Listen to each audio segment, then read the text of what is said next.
नमः ॐ विष्णुपादाय कृष्णप्रेष्ठाय भूतले श्रीमते भक्तिवेदान्त स्वामिन् इति नामिने। नमस्ते सारस्वते देवे गौरवाणी प्रचारिणे निर्विशेषशून्यवादी पाश्चात्यदेशतारिणे।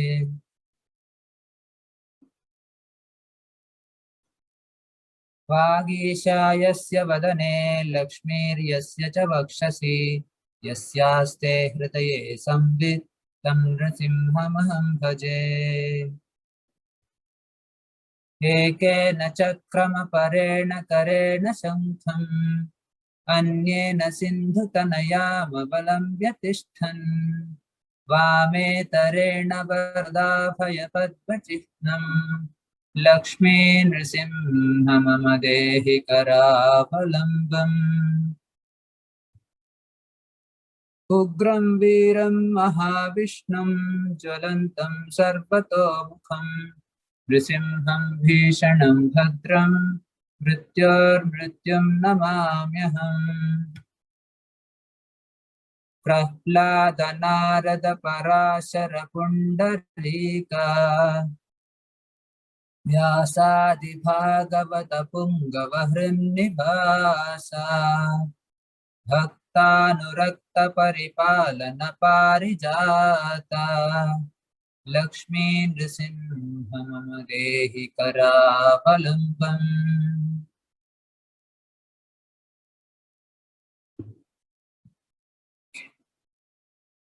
So we are continuing our narration of Prahlad Maharaj's story.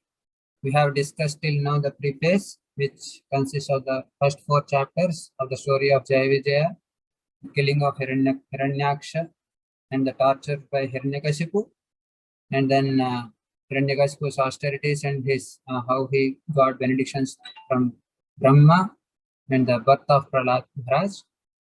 And then after that, the devotional service of Srila Prahlad Maharaj is described, wherein Prahlad's devotion, the instructions to his schoolmates, and when he was asked how he had got this knowledge, he replied that Narada Muni instructed him, and then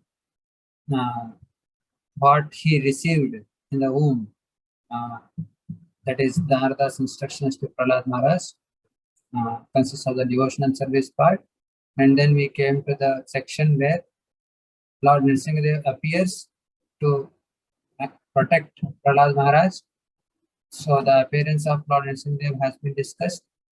And then after killing of Hiranyakashipu, then all the demigods asked Prahlad Maharaj to appease Lord Nrsimhadeva.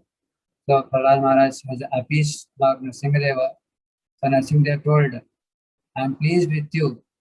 So those who ever see me, they should not ever in their life hanker for anything else. So please ask a benediction. So Prahlad Maharaj is going to reply now.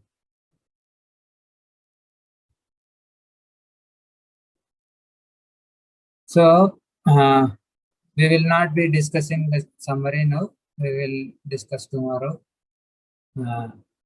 So we will straight away go to the chapter.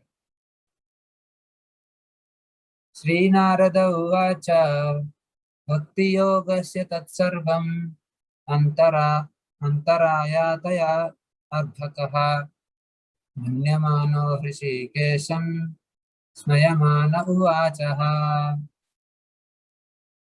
So he said that Ardhakaha. So although Prahlad Maharaj was only a boy, when he heard the benedictions offered by the Lord, he considered them impediments on the path of devotional service. Manyamana Rishikesam, they are Sarvam Antaraya, Antarayata Ardhakaha. He considered them very like obstacles on the path of his devotional service. So thus he Smayamana, He very mildly, like smilingly, he spoke. Uvachaha, he spoke. Sri Prahlada Uvacha Mamam Pralobhayotpatya Mamam Pralobhayotpatya Saktam Kameshu Tairvaraihi Tatsangabhito Nirvinno Mumukshustvam Upasritaha Mamam Pralobhya. Please don't lure me to these illusions. Saptam Kameshu Tairvaraihi.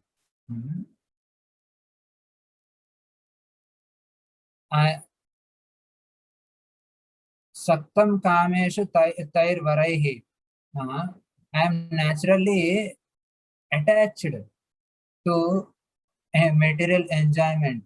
Why? I am born in a demoniac family, and that Sangha Bhito. I am afraid of the association, that Sangha Bhito, because I am born in a demonic family and I am naturally attached to the material enjoyment, and then I am afraid of that. So I desire to be liberated. Nirvinna mumukshu. So mumukshu means one who is desiring for liberation. Mumukshu. As a mumukshu, as a person who am trying for liberation, I am taking shelter of your lotus feet. Upa asritaha. I am taking tight shelter of your lotus feet. Like we say upasana, that means, upavasa. That means residing near to the Lord. Upa asritaha, residing, tightly taking shelter of the Supreme Lord.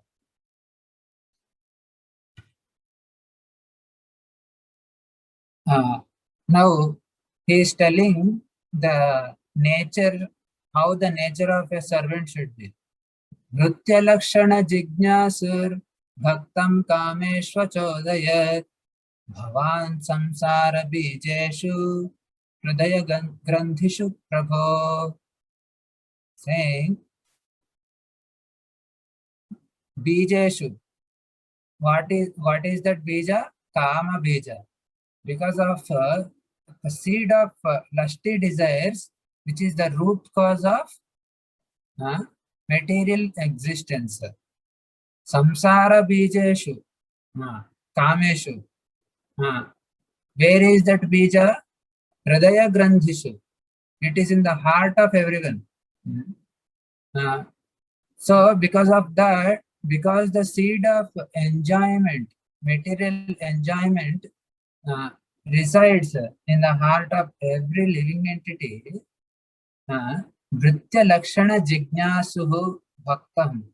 So you have sent me to this material world to exhibit Vritya Lakshana. What should be a conduct of a devotee to teach that you have sent me to this material world. So how a devotee of the Supreme Lord has to conduct his life amidst all the temptations, allurements, and the miseries of this world, to teach the symptoms of a pure devotee, you have sent me to this material world. So kindly do not tempt me with all these benedictions which you are offering to me. Okay.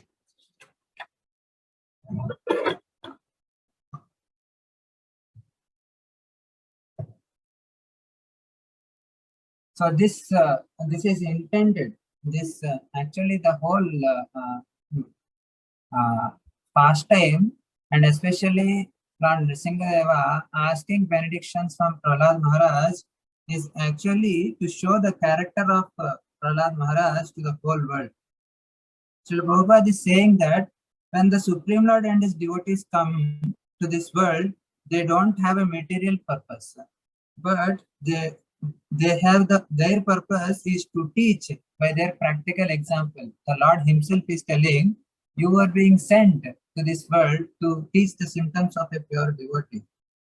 So, and that is what how to become a devotee.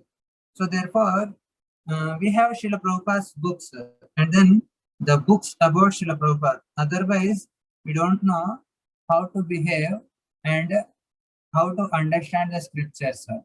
So the Lord sends his devotees to exhibit to the world what a conduct of a conditioned soul in this material world should be, and how one has to take shelter of the Supreme Lord.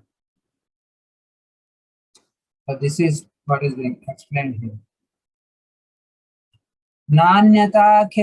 नान्यथा ते अखिल गुरो घटेत करुणात्मनः यस्त आशिष आसास्ते न स भृत्यः स वै वणिक. So I am not a merchant. Vanik means merchant. Oh, oh my Lord, O Supreme Instructor of this world, Akhila Guru, you are the Guru of this world. What are you asking me to now? You are teaching me how to ask a benediction. Do you think that I am a merchant? You are so kind to the devotee that you induce him to do something unbeneficial for him. So you are asking me to ask material benedictions from you, like which actually the devotees think to be very insignificant. And like elsewhere it is said that you appease a very big person and you ask something very insignificant and lowly. Especially this is told by Bali Maharaj to Vamana Deva in the 8th canto. Bali Maharaj, when he sees Lord Vamandev, he gets very attracted to his personality as a dwarf Brahmana boy. And then subsequently, when the Lord, when Bali Maharaj has asked, what do you can ask anything from me.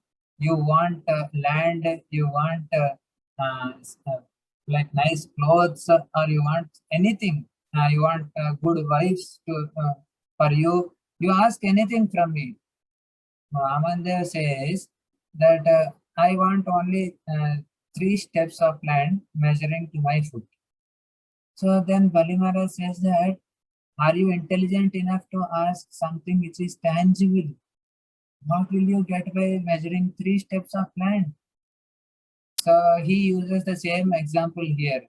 You are appeasing me and you are asking for 3 steps. I think you are not very intelligent.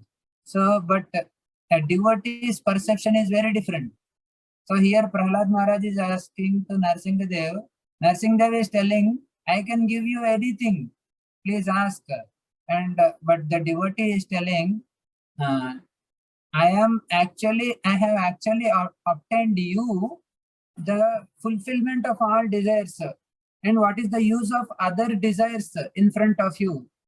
So I am satisfied just by serving you. So why are you asking for something why are you inducing me to ask something which is unbeneficial for me and which will actually bind me to this material world? So do you think that I am a merchant? I am doing business with you, that I give something to you and I take something, you give me something back? Am I doing business transaction with you? So a person, one who desires material benefit in exchange for devotional service, he cannot be called a pure devotee. So आशासनो न वै भृत्यः स्वामिन्याशिष आत्मनः न स्वामि भृत्यत स्वाम्यम् इच्छन् यो राति चाशिषः. A servant who desires material profits from his master is certainly not a qualified servant.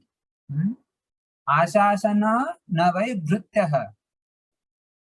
If he desires something from his master, he is not a proper servant. Na vai bhrityaha. Swaminyasisha atmanaha. If a master bestows benedictions upon his servant because of a desire to maintain a prestigious position, na swami bhritya swamyam, na swamin. So he is not a perfect master. So if you are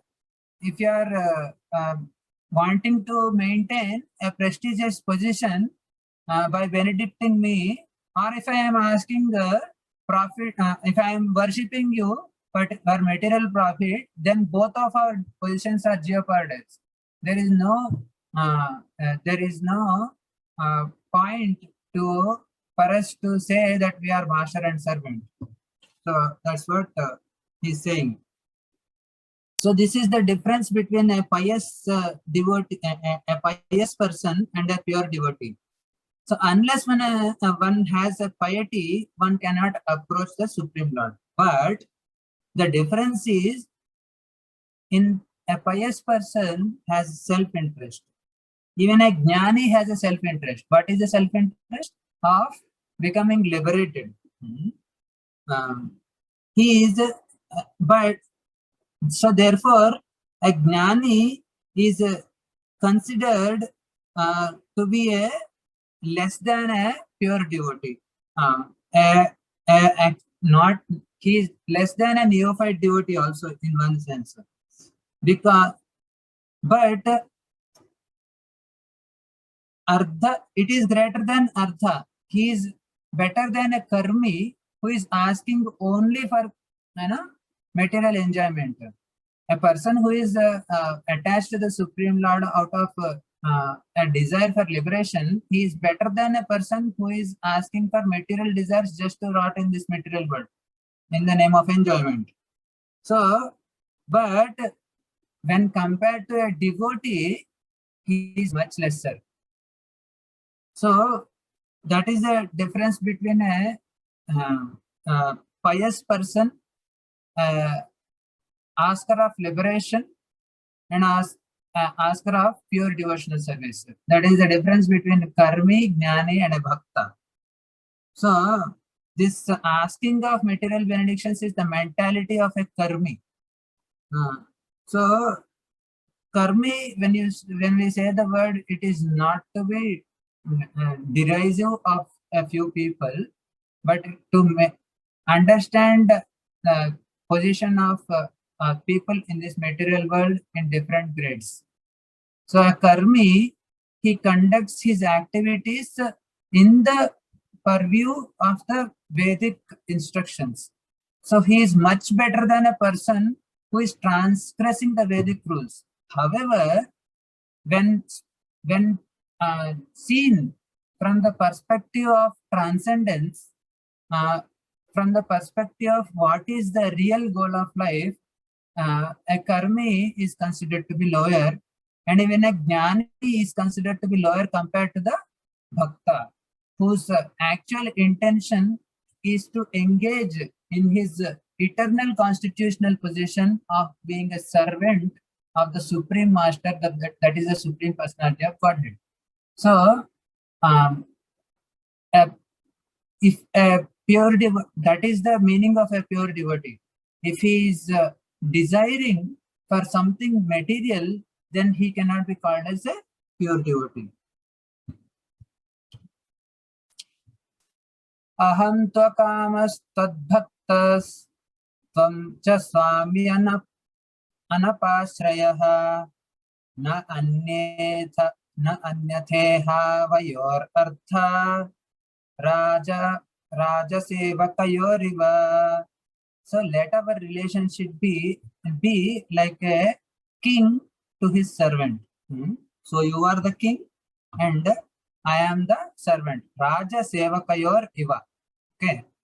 Aham tu akamaha. I don't have any material desires. and but I am tad bhaktaha. I am your pure devotee. Huh? I am your devotee, and I don't have any material desires. Aham to akamaha. Tvam cha swami. You are my master. Anapasrayaha. Huh? Then you are my eternal master, and there is no contamination here. Okay. Na anyatha iha avayor ardho. There is no need for me. There is nothing. There is no need for our being anything other than the master and servant. Mhm. So let us just remain a master and a servant. That should be our relationship. No other transaction.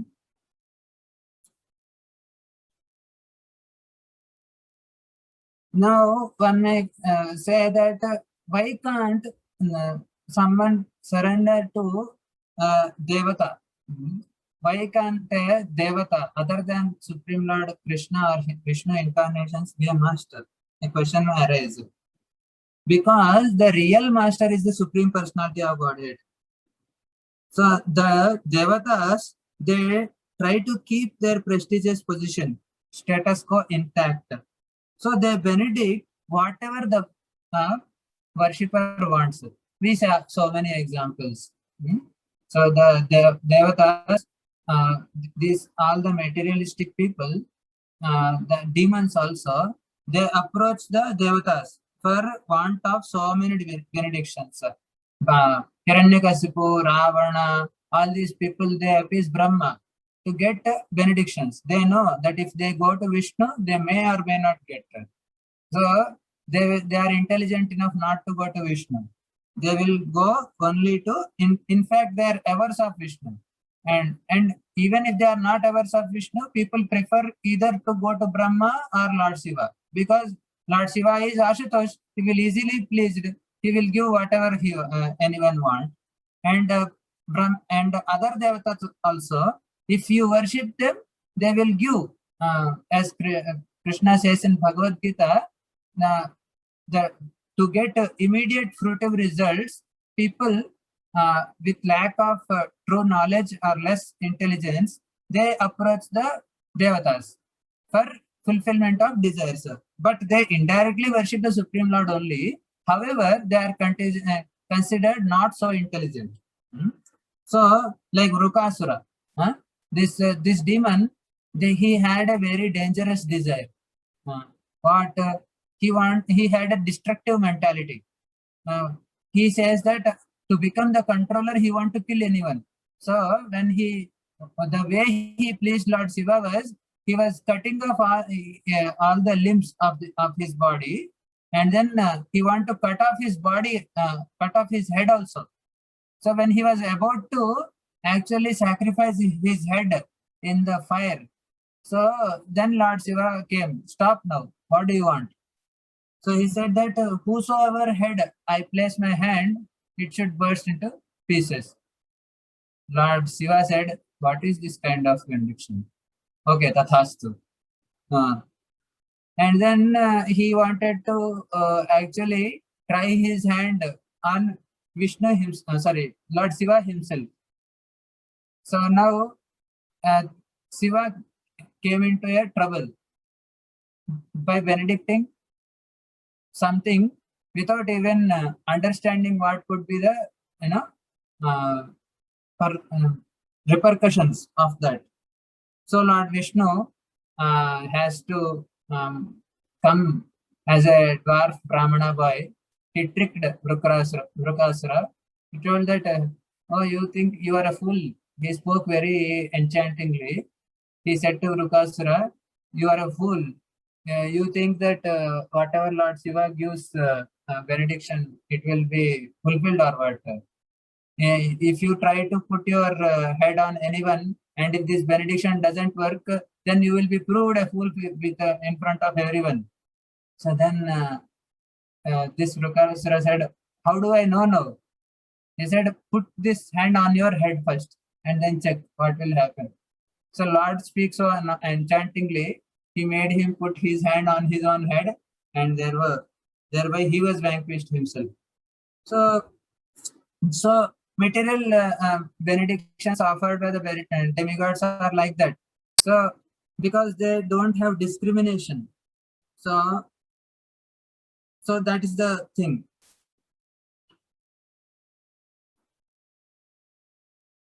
यदि दास्यसि मे कामान् वरांस्तं वरदर्शभ कामानां हृदय संरोहं भवतस्तु वृणे वरम्. You want to give me something?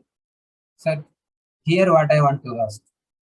Saying Kamanam hrudi asamroham. Take all these material desires from my heart. Kamanam hrudi asamroham. You are Varadarshava. You are the best of the givers of benediction, right? Kamanam hrudi asamroham. Take out all the material desires from my heart. So that is the benediction I want. Yadi dasyasi. If you really want to give me that. So this is the nature of the pure devotee. So because the principle of devotional service is that even if a person expects even a small favor or something, even a small thing, that means there is no surrender. Surrender means we are totally dependent on the Supreme Lord for anything and everything. So we don't have anything to say from our side. It's not like the gunpoint surrender of the police people. When the police comes in front of the criminal or a thief, they will say, hands up, surrender. So it's not like that surrender. This is a voluntary surrender offered by the servant to the master. So in this world also, if we want to have a tangible relationship between a master and a servant, between a guru and a disciple, a husband and a wife, the surrender and submission are very much important. Without surrender and submission, any relationship will have no meaning, especially in the relationships of a master and a servant, in the relationship of a husband and a wife, in the relationship of a devotee and the Supreme Lord. This aspect of Sharanagati is very much important. So, because it is not about putting oneself low. It is about to express our dependence on each other. So the master is dependent on the reciprocation of the servant in terms of his like the servant feels that I am the master is everything for me. So when the master sees that kind of attitude in the servant, then the master want to give himself, not to speak of what the things he has. When the master is pleased with the servant, he want to give himself. It is not an authoritative thing. Just because it is not that since the servant is serving the master, as we work in the IT companies, we will do that much work according to the salary we get. So that is a business transaction. There is no attitude of servant and the master there. We just are doing business. So Prahlad Maharaj directly rejected that attitude. Said, I am not doing business with you. So I want to be a servant, totally surrendered servant. So if I have even a iota of desire to please my senses, then if I have a desire of a tinge of desire for liberation also for that point, it is a material desire only. So I just want nothing else. I just want that I want to serve you. And if you want to benedict me something, so there is an impediment in my heart for me from becoming a devotee. That is this material desire. So take it away so that I can become a whole-hearted servant at your lotus feet. That is what he is asking. Indriyani manah prana atma dharmo dhriti matihi Sri Tejas Smriti Satyam Yasya nasyanti janmana. What all one loses because of lust is explained here. Because of lusty desires from the very beginning of one's birth, the functions of the senses, indriyani, functions of the senses, mind, manaha, prana, the life airs, atma, the body, dharma, the religious practices, dhritihi, determination, matihi, intelligence. Dhriti also means patience, rihi, shyness, and srihi, opulence, tejaha, the strength, smriti, memory, and satyam, truthfulness. All are vanquished. So these are all the effects of lust. If a person is affected by lust, he will exhibit all these symptoms. So it to the lesser or different greater grades. To the degree one is affected by material lust, he exhibits all these symptoms. We see people in this world. We see so much news in the media, how a person actually how especially in this day the women are being like tortured. So this is an act of giving up shame and religion, dharma. There is no sense of religion and there is no sense of dharma. They can do anything and everything just to satisfy their lust. So all these things are not, these are all the symptoms of a person who is affected by strong lust. So the one they can tell lies, and then because of lust, sometimes a person becomes so overwhelmed that he doesn't remember anything, what he is talking, what he is not, what he has told in the past. So all these things will be the effect of lust. So the patience will be gone, and his mind becomes disturbed. The senses become uncontrolled. He loses all shame, and everyone will start, accusing him. Still, he doesn't have shame. He is after, that the girl is after a boy, boy is after a girl. So all these things happen. These are all the symptoms of lust.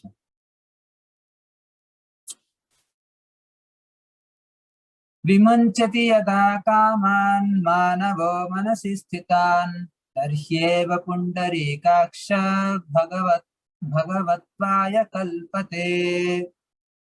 Saying, when one gives up material desires, he is eligible to be wealthy like you. He will become opulent like you. So so you are asking me to take some material benediction and become a wealthy man. So actual wealthy person is when he gives up material desires. Then he will become opulent like you. He will become eligible to possess opulences like you. So you take out the material desires from my heart. The great sages are aspiring to be liberated. The Lord may be asking, at least ask for liberation. No? So the saying, the great sages are aspiring for liberation. Why don't you ask that? So Prahlad Maharaj is feeling defeated by the Lord's words, and he is telling, Om Namo Bhagavate Tubhyam Purushaya Mahatmane Haraye Adbhuta Simhaya Brahmane Paramatmane. Oh Bhagavan, Om Namo Bhagavate Tubhyam. You are full of six opulences, O Supreme Person. You are the Supreme Soul. You are the killer of all miseries.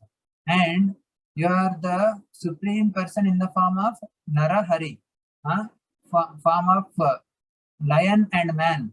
Let me offer my obeisances unto you. So let me offer my obeisances unto you. I don't have anything to tell now. So Prahlad Maharaj felt defeated by the Lord's words, by the Lord asking him for some at least material desires, at least for liberation. Prahlad Maharaj felt that now I am defeated. I don't have anything to say. So the now from verse number 11 to 14, the Lord starts speaking to Prahlad Maharaj. We will stop now today. And here, if we have any questions, we will take. Hare Krishna, Prabhuji. Hare Krishna. Prabhuji, as we discussed regarding the servant and master thing, no? So, is it applicable in case of a husband and wife also? Yes, servant and master, disciple, guru, husband and wife, all these are similar relationships. I mean, and the husband is supposed to be like a master to the wife, and the husband is also considered to be the guru for the wife. Then why there is a concept of Ardhangini concept, Prabhuji? If there is one master and one servant, then why it is being told that wife is the Ardhangini of the person? Yes. So the Ardhangini concept comes when there is a voluntary surrender. When suppose, for example, in the previous verse, the Lord saying Bhagavatpaya. So when one gives up his material desires in his mind, he will become opulent like the Lord. That means what? When the servant pleases to the master, then the master himself will give equal status to the servant. So by obedience, the servant actually takes over the master. What to speak of Ardhangini? The Lord Krishna, he is sold out to the gopis. He says to the gopis, Na parayeham niravadya samvijam sasadhu krutyam vibhudayushapiva. I cannot actually reciprocate to you, Krishna says to the gopis. Be satisfied with your own deeds. So Lord is feeling inadequate to reciprocate to the feelings of the devotees. Why?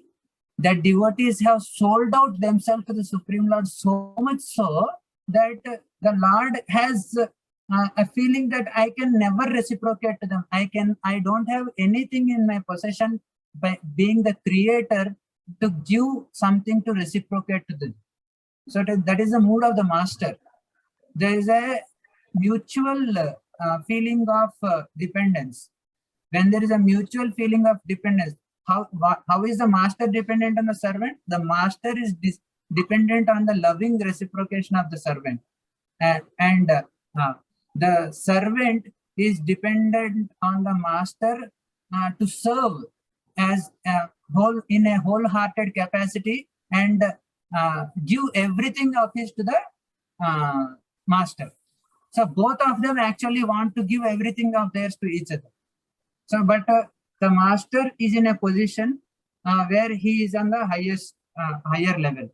But when there is a relationship, then actually there is no inequality. Everything becomes equal. So now, what to speak of Ardhangini? So she can actually take over the husband, and we see in this world also it is actually evident also. The many people who are hard to tackle, the husbands, they are like puppets in the hands of their wives. Is it not? Do we not see this in this world also? We see that, right? Yes. How is that?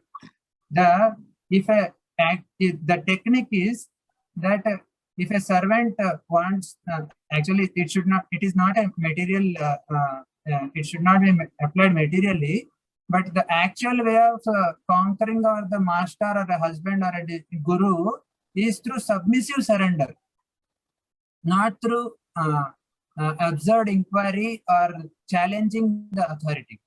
If we challenge the authority, then the authority will exercise its authority. But Prabhuji, aren't we all souls, and this is just a bodily conception of man and women, and we treated Definitely, yes. equally like a soul and not like someone lording over another gender. Definitely, yes. We are all souls. In one sense, we are parts and parcels of the Supreme Lord. We are just having a body. However, we have to respect the situation in the material world also. Mataji, I want to add one thing. The same topic which you brought about, no? It is very elaborately discussed in the forthcoming sections of the same canto, in the Varnashrama. Yes. Why Varnashrama is important and how it is relevant. Of course, we are all the spirit souls. We are all eternal servants of the Supreme Lord. But when we are in this material world, when we are conditioned, when we are a part of this material world, we have to follow certain rules and regulations to gradually come to that perfect stage of realization. So this is called a Varnashrama Dharma. So we will be seeing how one should conduct oneself according to one's position in this material world. We will be seeing it very elaborately in the coming sections also. Okay, Prabhu. And to add to that, the Varnashrama Dharma is about actually dovetailing each other's psychophysical nature in a way which is conducive for conducting our lives in this world to achieve the transcendence. Okay, Prabhu.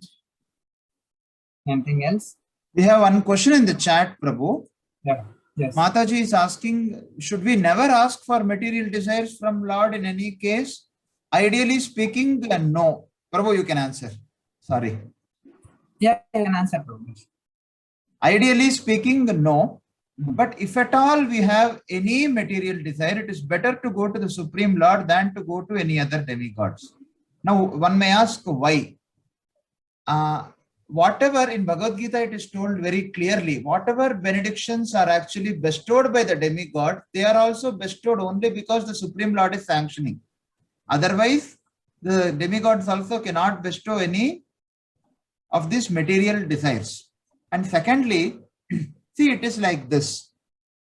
For example, if a child wants something, if a child wants some something which is actually not very good for him. For example, if he wants some sweet or something which is not good for his health, there are two options. What are those two options? One is the child can go to his mother and ask, or the child can go to the neighboring lady and ask. Now, which of the both is better? Asking from one's own mother is better, right?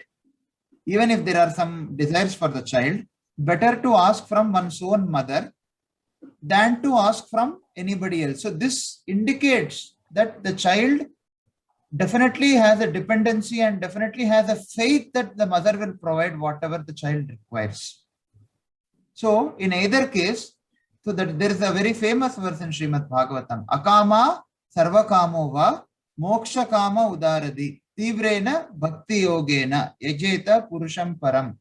So it says that when one is filled with material desires, or when one does not have any material desires, Akama Sarvakamova, one is having no material desires, or when one is filled with material desires, or when one desires liberation, Moksha Kama Udaradi. Tivrena Bhakti Yogena. All these people should actually come to worship the Supreme Lord. Because what happens is, by worshipping the Supreme Lord, one becomes purified. Actually, by worshipping the Supreme Lord and by following the instructions of the Supreme Lord, by putting faith in the Supreme Lord, one gradually becomes purified. Okay, whether they are satisfied or not, whether the material desires are fulfilled or not, it is up to the Lord. But one definitely becomes purified. For example, Dhruva Maharaj, he had a desire. He had a desire to possess a kingdom much greater than the kingdom of his grandfather and great-grandfather, Swayambhu Manu and Brahma. So with that motivation, he went. But as and when he started rendering service to the Supreme Lord, as and when he started rendering devotional service, gradually what happened is he became purified. And when the Lord personally gave him darshan and asked for any benediction, he actually regretted that he actually regretted his material desire. So it is up to the Lord whether the Lord fulfills it or not, but material desires are actually not good. But still, we are conditioned human beings, we are conditioned souls. If we have any desire, if we at all have any material desire, better to go to the Supreme Lord, better to go to our own parents than to not have faith on our parents and to go somewhere else. And one more thing, one must very well know that even if something is being sanctioned by the demigods, or if some material desire is being fulfilled by the demigods, that is also because of the sanction of the Supreme Lord only. Prabhu, please add. I think it's sufficient.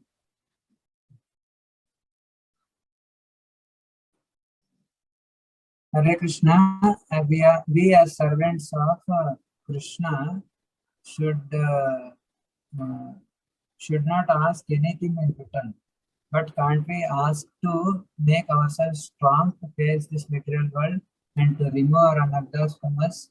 Asking like this is also like business with the Lord? No. Prahlad Maharaj is asking in the last verse, no? That if you want to give anything to me, do take out the material desires from my heart. So you are asking like Prahlad Maharaj. Jai. That is the only valid benediction we can ask, to remove the anarthas from our heart.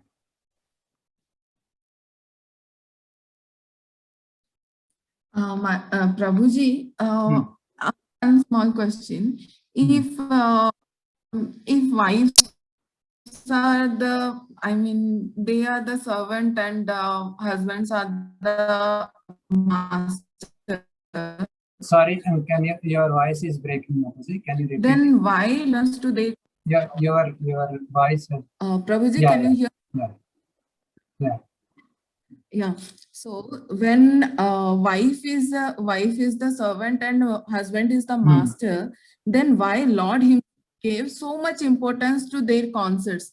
Like even when we are taking the name of Lord, it is like Radha Krishna, Lakshmi Narayana, Sita Ram. Okay, even without worshipping, even in this Gaudiya Madhas.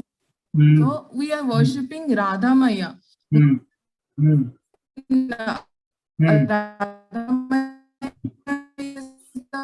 Sorry, I lost you. After Radha, I lost you. So they give after no. After Radha, after you spoke about Radha, I couldn't hear anything. Yes, Prabhuji, they give so much importance to their concerts, their internal port.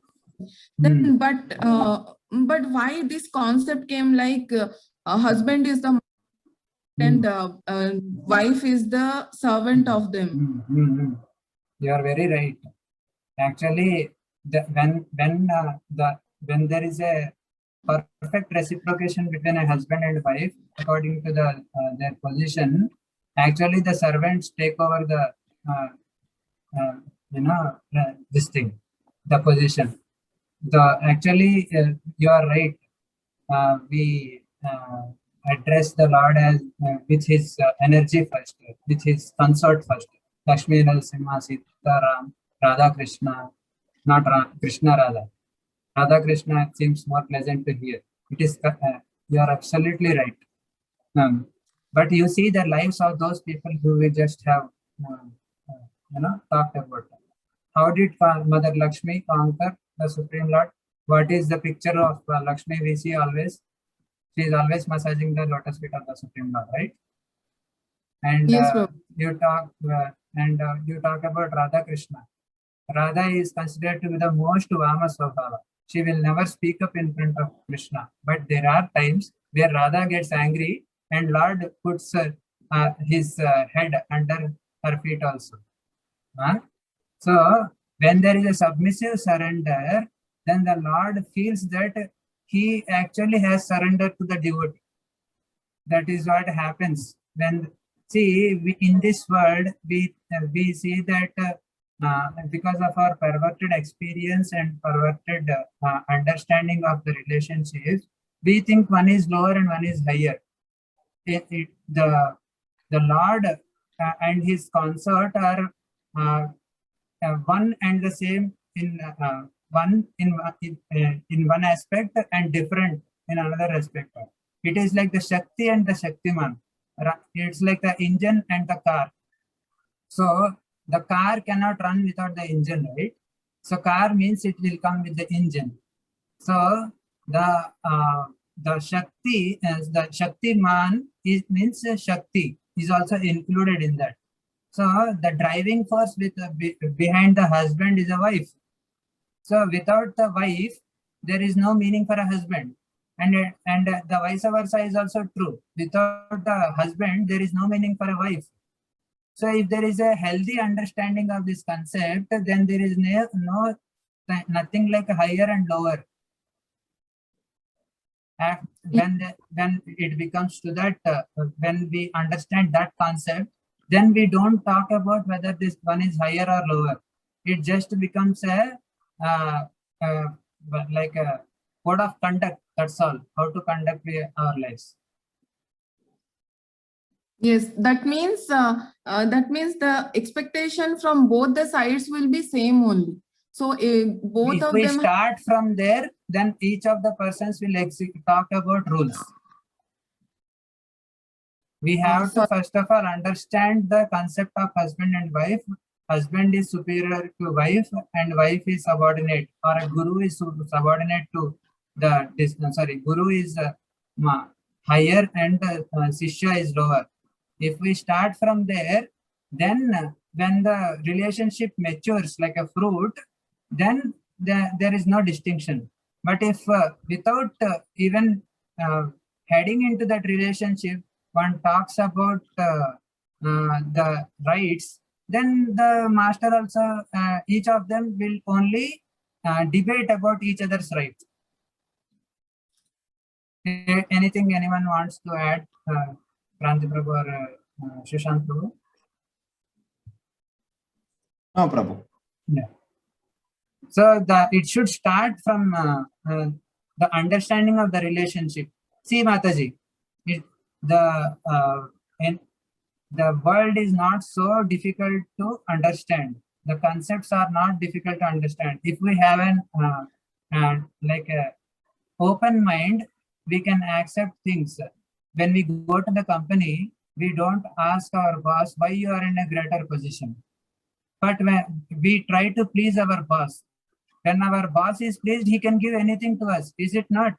And sometimes the boss is so happy with the person under him, he will give the keys to him and go away. Did we not see this experience in this world also?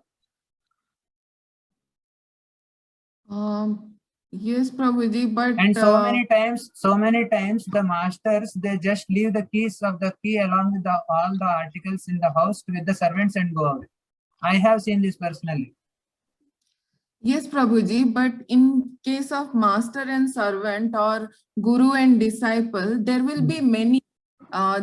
One guru can have many disciples and one master can have many servants. But in a relation like husband and wife, if we treat, I mean, there are only two persons. If we treat one as a servant and one as the master, then won't the relation will be contaminated? Aren't we contaminating the concept of this relation?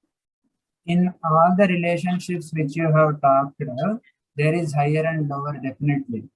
And then it is not that a master has so many servants. That's why the reciprocation is different from husband and wife. It is not like that. Unless the servant and master have a proper healthy understanding of their relationship to each other, the relationship itself is at stake. It is not properly understood in the first place.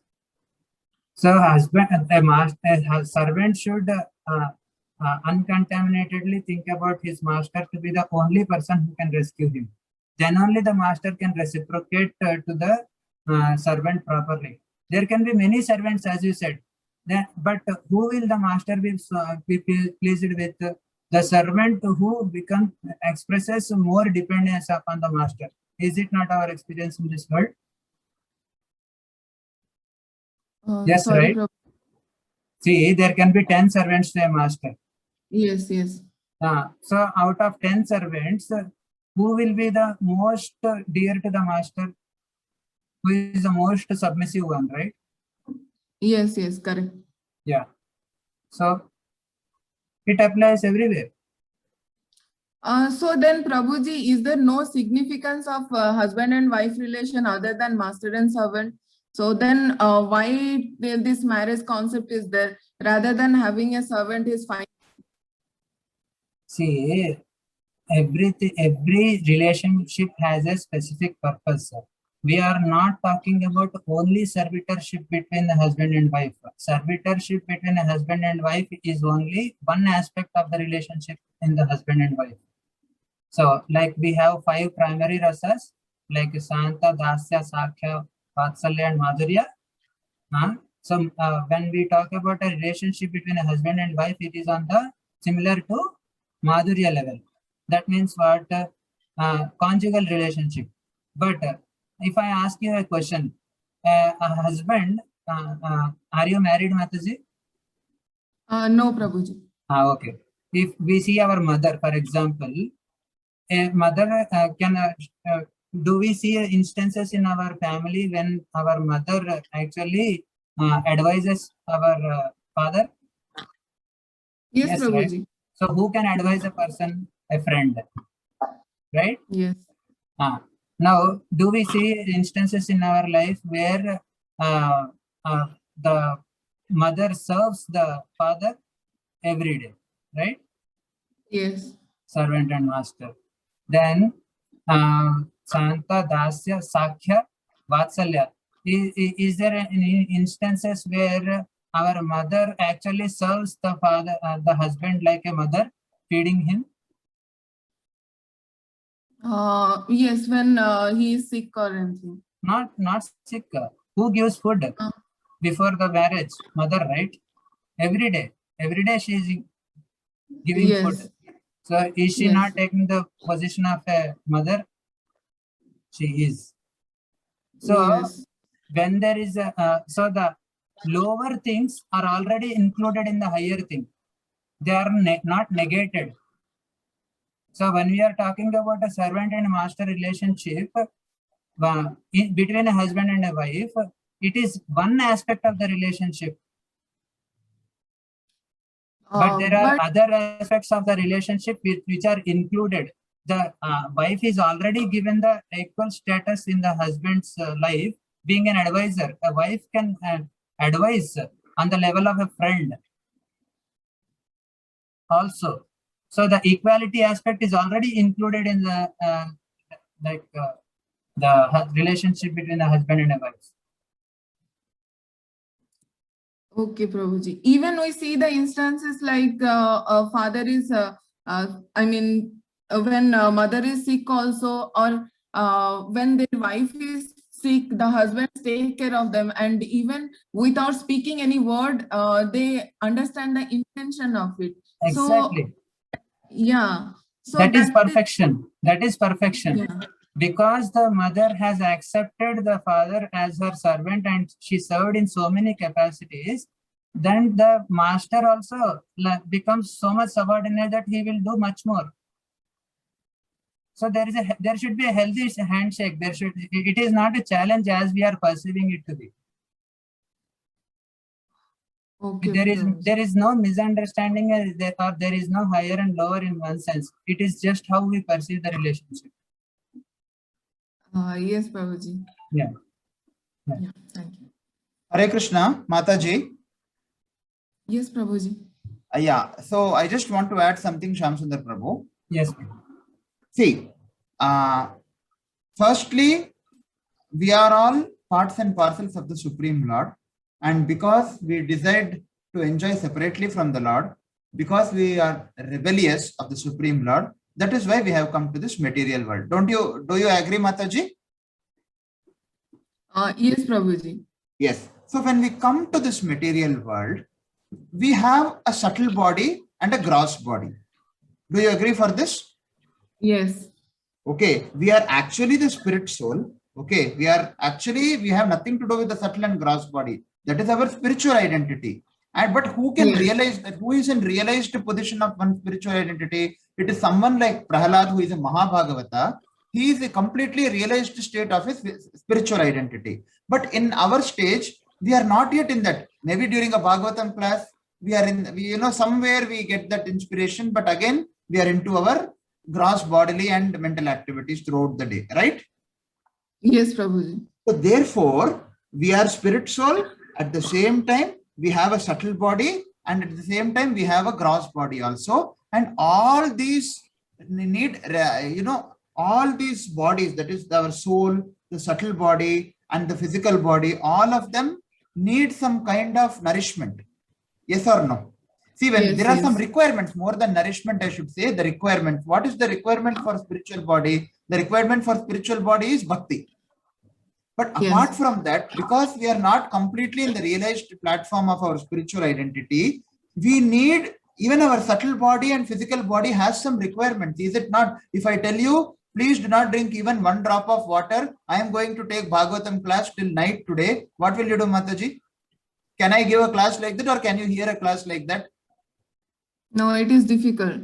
It is difficult, right? So therefore, Yes. we have a subtle body, we have a gross body, and the subtle body and gross body also have some requirements. So therefore, when we are in this material world, how to come to the stage of complete spiritual realization?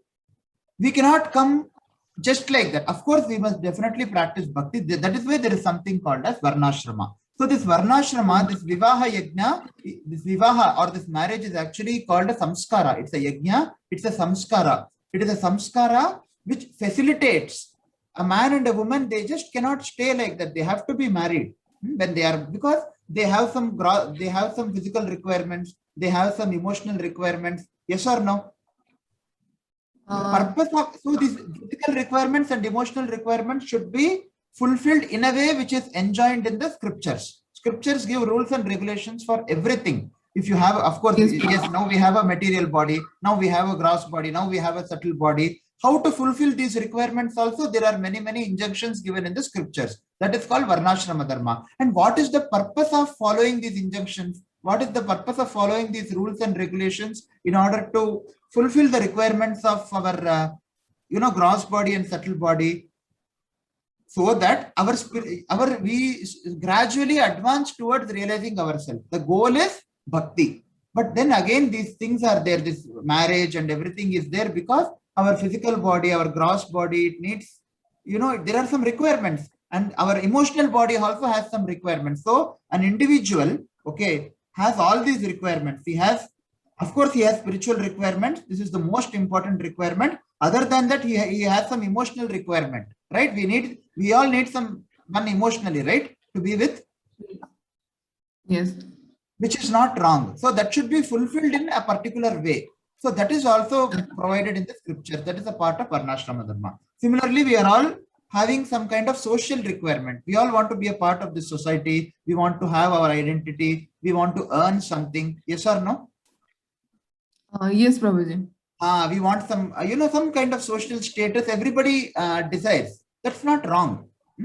So for all those things to fulfill all these requirements in a way in which, we can gradually advance towards our spiritual understanding is the goal of varnashrama dharma. And marriage or vivaha yajna or vivaha samskara is a part of this varnashrama dharma. So the goal, the purpose, the actual purpose of married life is to fulfill our spiritual requirement. That is the actual purpose. Why we are staying together, why we are actually, the husband and wife, they beget children and, they earn some money, they have some property. All this thing is good. But what is the goal of all these things? Ato pumbir dvijashreshta varnashrama vibhagasa swanushtistasya dharmasya samsitir haritoshanam. So all the purpose of all this varnashrama dharma is to please the Supreme Lord. And there is one more verse in Srimad Bhagavatam. I am first canto only. I am not able to recollect that verse. Let me tell that. I'll just send that verse in WhatsApp. Okay, the Okay, goal Prabhu. of Varnashrama is Vishwaksena Katasaya. Dharma Svanushtita Pumsam Vishwaksena Katasaya Notpadaye Yadi Ratim Shramaye Vahi Kevalam. So what is the purpose? The purpose of this Varnashrama Dharma is to get that rati, to get that attachment towards the devotional service, to get that attachment towards the Supreme Lord. If you are not able to get attachment towards the Supreme Lord, then all this is nothing but it's a waste of time. Shramayevahi kevalam. Okay, Is that Prabhu. okay, Mataji? But we will be Yes, discussing all these things in detail in our Varnashrama section. Okay, Prabhuji, one last question. So Yes. in this way, to get a male body, did the particular soul did more sukruti to get the male body in a particular janma, and who are getting the female body, they did less sukruti, so that Mataji, we became- should not think so much about these things. Anyway, we have got a Okay. body, and we should think about getting our original spiritual body, irrespective of we are male or female in this life. Okay, Prabhuji. Yeah, See, thank you. our whole goal is to, not have this body in the next life. Male body, either male or female body. So that should be our goal. Let us pursue towards that goal. Let us not think of getting, one promotion or double promotion. We really don't want anybody in this material world. Sometimes there is a double promotion. Somebody who is in a particular job designation, he will be given, double promotion, very exceptional cases. But ultimately, we have to be promoted back to our eternal position. So let us, focus on that. But of course, as you said, because of different types of karma, people get different types of bodies. That is mentioned in Srimad Bhagavatam also in the 3rd canto. What is that? Karmana deva netrina janto dehopapattaye. So under the Supreme Lord's supervision, different, again, it's very complex. In the Bhagavad Gita, it is said in 4th chapter. In these intricacies of this karma are very difficult to understand. We will not be able to exactly ascertain why a person has got a male body. Has he done more pious activities? We are not concerned about these things actually. It's a very complex thing and it's not very easy to predict how this karma acts or what body the next person is going to get, where he is going to go. But if we are focused in this process, definitely if we are faithfully practicing this, if we are adhering to the instructions of the acharyas very sincerely under the guidance of devotees, definitely Krishna will help us to regain our eternal position. Yes, Prabhuji. Thank you, Prabhu. Okay. So we don't want to become either a male or a female. All of us should go back. This is all temporary here. Yes, Prabhuji. We don't want a male body or we don't want a female body. We want our eternal spiritual bodies. Yes, Prabhuji. Okay. Prabhuji, one more question to you. In Vedic civilization, a husband should be sincere servant of Krishna and wife should be a sincere and maid servant of the husband. Maybe Yeah. one thing, Prabhu. So here, What is wrong in that? Yeah, in Vedic it civilization, is a husband should quote. be sincere servant of. Yes, that is No, it correct. is not a Maharaj. question. It's not a question, Prabhuji. It's not a It is question. a quote No, no, from no. Srila Prabhupada. Yeah, that's all. There was one this thing, one question and talk. We are all eternal servants of Krishna, na? So we are equal in front of him. Husband, wife, master, disciple, whoever it is, we are servant of our eternal Krishna, na? We are all equal in front of him. So why then there is distinctions? That's how I can. There is some question. Yeah. So Mataji is saying that why there is a distinction between master and disciple and as husband and wife. We are all in front of Krishna. Yeah, why the difference is there? The difference is there because, see, I'll give you one small example. There are 5 fingers in my hand, right? Are all the 5 fingers in the same size? The 5 fingers are not in the same size. I have a thumb, I have an index finger, I have a ring finger, and I have 2 other fingers, right? Now, just imagine if all these fingers were of the same size, would it serve the purpose of the hand? So these differences in position, spiritually we are all same, but still we are different, and this difference is there because of a purpose. So we should be trained to understand the purpose behind everything, the purpose behind difference. Now there are so many devotees in our movement. So everybody Their goal is the same, but their approaches or their teaching methodologies may be different. But why is the difference there? To facilitate a purpose, because different types of devotees get inspired, different types of people can get inspired by different types of devotees, right? Everybody is not the same. That is why, we have 3 speakers in this session also. There is Kranti Prabhu, there is Sham Sundar Prabhu, myself. All of us, we all try to pursue the same goal, but the way in which we present may be different. And why the difference is there? Because, see, the difference is there everywhere. The difference is there even between, even the like-minded people are not alike. And what is the purpose behind the difference? The purpose behind the difference is not to argue who is better and who is not better. Can you tell, can you tell that this finger is better than this finger? No, every finger has a purpose to serve, right? So these differences are there, these apparent differences are there for a purpose. And one must be trained to understand why this difference is there. It is not that one person is better than other person. Every person is different because the purpose is different. Their service is different. These 5 fingers are different in size because their purpose is different. We cannot tell that this finger is not better, therefore I'll cut off this finger.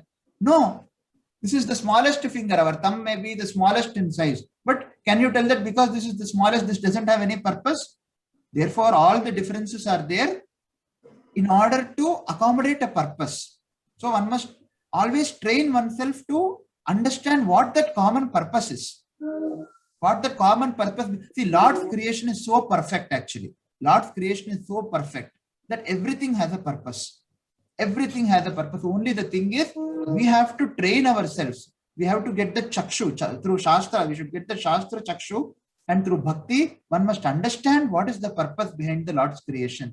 Why has Lord created these differences? All these differences are there for a particular purpose. Does that address your question? So whether it is husband and wife or guru and disciple, so this difference should be there. Only then the purpose will be solved. Sorry, the purpose will be met. Okay. Prabhuji. Yes, Mataji. Prabhuji, a small request, Prabhuji. Actually, after this this Narayana Narasimha Virajanam, please continue, yes, sir, without any break, Prabhuji. Because definitely we are going to continue. Definitely we are going to continue, Mataji. Okay, Prabhuji. The topics we have not decided. We have not decided the topics. We are accustomed to all these things. We are accustomed to all these things. We are so we want to continue like this only, Prabhuji. Thank you very much. Definitely, Mataji. Thank you. Please kindly keep praying for us. Definitely we are going to continue. If we get any material desires, what should be our first approach towards this? We should tolerate that, Mataji. Our first approach should be we should tolerate. But if we are unable to tolerate, then we do the needful as per the scriptures under the guidance. And what to know what is mentioned in the scriptures or not, you should have a guidance, Mataji. You should have a spiritual guide who can actually instruct you. And under his training, you will slowly understand what is mentioned in the scripture and what is against the scripture. What is in line with the scripture and what is against the scripture. So initially, you cannot take all the scriptures and read. So therefore, you should have a person in your life. You should have a spiritual guide who actually guides you. So kindly pray for such a guide. Pray intensely. Krishna will definitely show you such a guide. We just have to desire. Krishna will make the arrangements of blessing us with that guidance. We all have material desires, no doubt. But we all should aspire to be guided by personalities. Okay, Mataji? In all cases, we should tolerate. Yes, ideally we should tolerate. But in case we are not able to tolerate, we can fulfill it. But we should not have faith. We should have faith that just by fulfilling this material desire, it is not going to end. Fulfilling material desire is actually like pouring ghee into a burning fire. What will happen is only it will increase. But if it is done in a regulated way, that is what I was mentioning before. If it is done in a regulated way, under guidance of, a spiritual guide or a spiritual master or a spiritual teacher, then it will slowly purify you. Because the spiritual teacher will teach you how to satisfy this material desire. Prahlad Maharaj actually says this material desire or the sex desire or whatever may be, any material desire is just like itching sensation. If you try to scratch the itch, it will actually only aggravate. So therefore, you have to fulfill those desires under guidance of a spiritual person.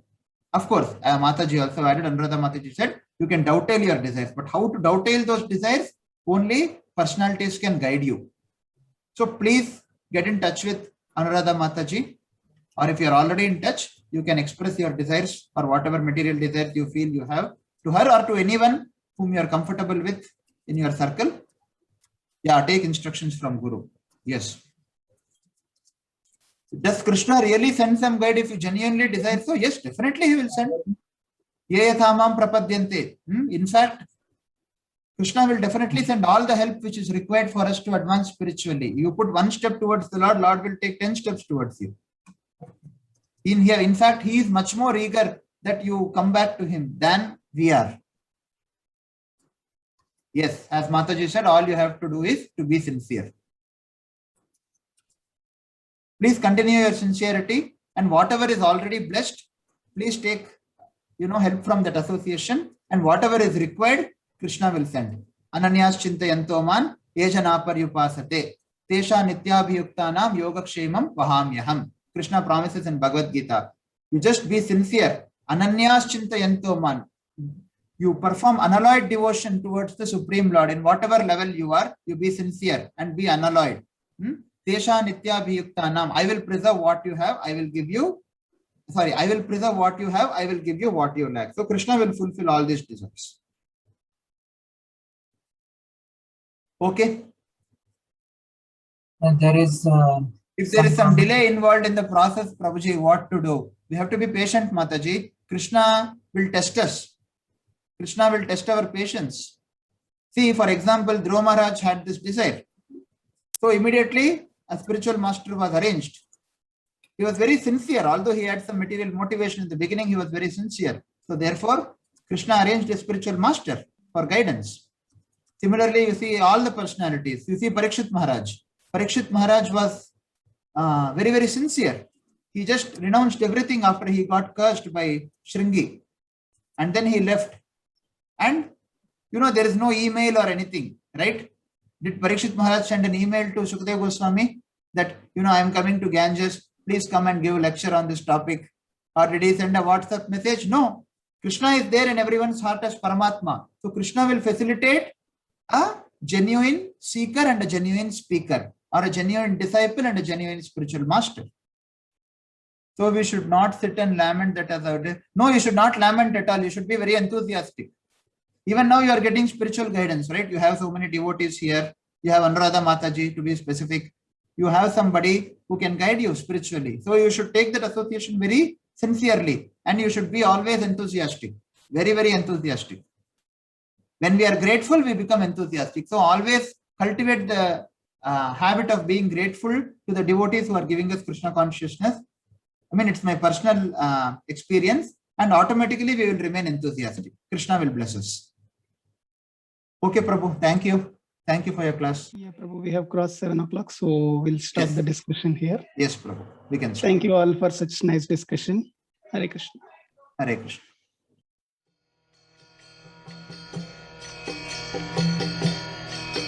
Hare Krishna, Krishna Krishna, Hare Hare, Hare